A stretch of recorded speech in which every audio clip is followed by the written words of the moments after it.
Hello guys, welcome back to my channel. It's your girl Yay. Today the Lord has made. We will rejoice and be glad in it. Stay fabulous, bigger, better, and blessed. If you're new here today, my name is Yay and my evangelism is flexible. I'm a chosen vessel of the Most High God Himself.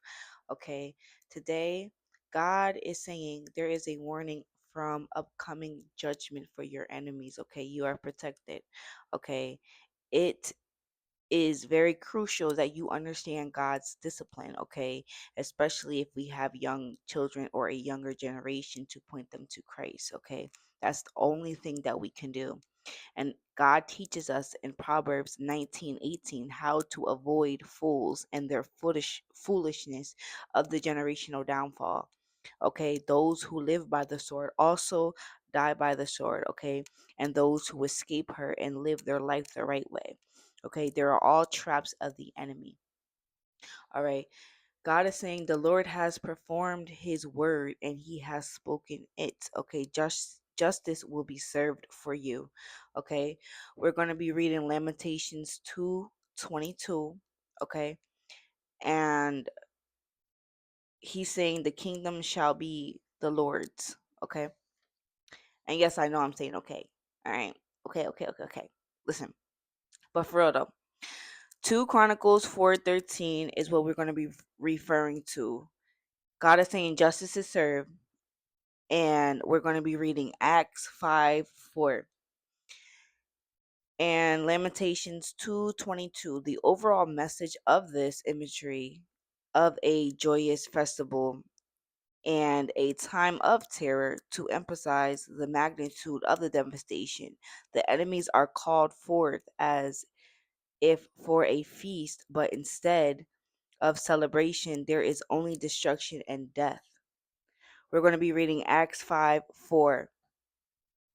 So Lamentations 2:22 describes God's summing of enemies against Jerusalem, comparing it to calling a solemn assembly with devastating consequences. So as God is calling all the Gentiles to come together, okay, and fast and pray and mourn, okay, for our repentance. Now God is calling all of your enemies, okay, together. And he is calling a solemn assembly to for us to be informed about what is to come, but with a devastating consequence, okay? This verse highlights God's judgment on his people, turning joyous celebrations into time of terror and destruction. It emphasizes the complete devastation and loss of experienced by the city and its inhabitants, including death of even the most vulnerable. Okay? Call to terror. This verse using the imagery of a solemn assembly, a time of gathering for religious festivals to illustrate how God summoned the enemy forces against Jerusalem. The gathering, which should have been a time of joy and worship, became a source of terror and destruction. God's action. God is the one who calls forth the enemies. This emphasizes that the destruction of Jerusalem was not simply a result of human conflict, but a divine judgment. So your enemies is getting judgment. Okay? God is not playing. God shall not be mocked. Anything that a man shall sow, he shall get in return. So if you are sowing negative energy to these people, if you are witch and warlock, if you are witnessing jealousy and envy or people who have hardened hearts, okay, when you are trying to live righteous, when you're trying to do good and these people keep trying to tempt you to go back to your old ways or trying to ruin your repetition, or saying he wasn't like that a year ago, or she wasn't like that yesterday, or anything that God has told you to stop, okay? Drinking, okay? Verbal abuse, all right? Anything can be addiction when you do too much of it.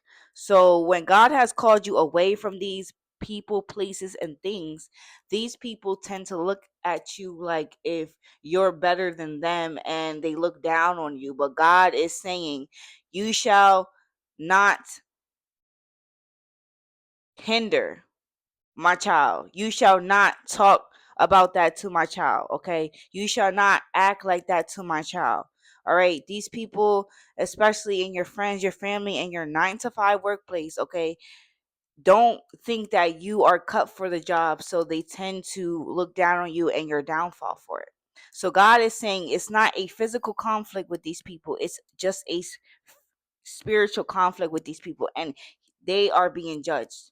Okay, so the devastation and loss speaks of the complete devastation of the city and the loss of life, including children and those who were tenderly cared for. This underscores the severity of the judgment and profound suffering of the people. The reversal of the misfortune, okay? Reversal of fortune. So these people who tend to destiny swap, these people in your family are Cain and Abel's. You are the Abel in your family. Okay, you are different. You are peculiar. Okay, they cannot do what you do. You are set apart. You are a chosen vessel. Okay, you are doing the will of the Father. Okay, you are practicing godliness and doing the will of the Father. So you are all in. Okay, you cannot be in and out. Okay, God will spit you out.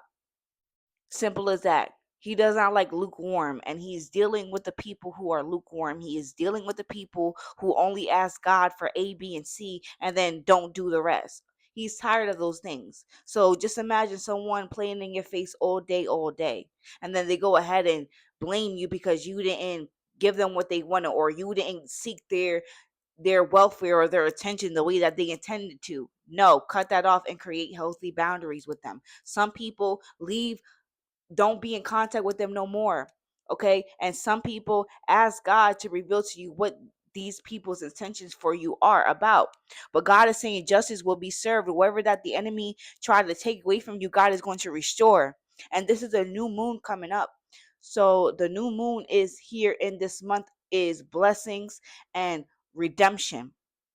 Okay, so the reversal of fortune, okay, connects to the prophecy in Amos 8:10, where joyful feasts are turned into mourning, highlighting the complete reversal of the city's fortune and the depth of God's displeasure.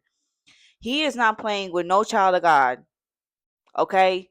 He is not playing with us at all.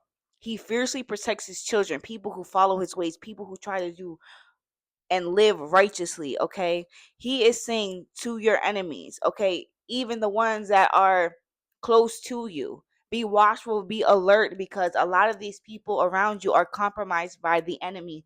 That's why you're having a lot of problems with these people, and that's why you're supposed to test the spirits, whoever that you are around, because God is displeased with them. So the overall, okay, it's a time of terror, emphasizing the magnitude, okay, of the devastation. The enemies are called forth. So God is calling your enemies, okay? The devil's time is up. You either gonna follow God or reap what you sow. Okay, we're going to be reading Acts 5:4, which talks about, whiles it remained, was it not thy own? And after it was sold, was it not thy own power? Why hast thou conceived this thing in thy heart? Thou hast not lied unto men, but unto God.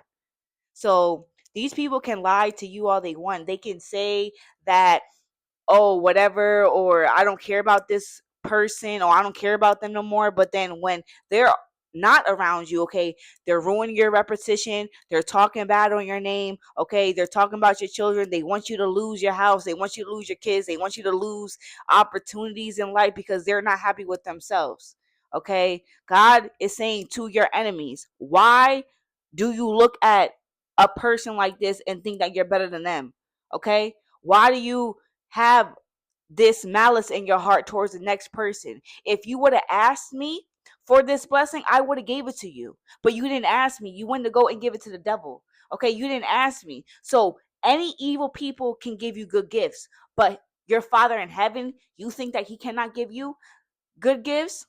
That's why the children, okay, in Exodus were going around in circles and circles and circles because they believe that they can do things on their own, and they cannot. You cannot get anything in this world without God. You cannot steal someone's destiny. You cannot do what someone else does, especially when God called that person to do it.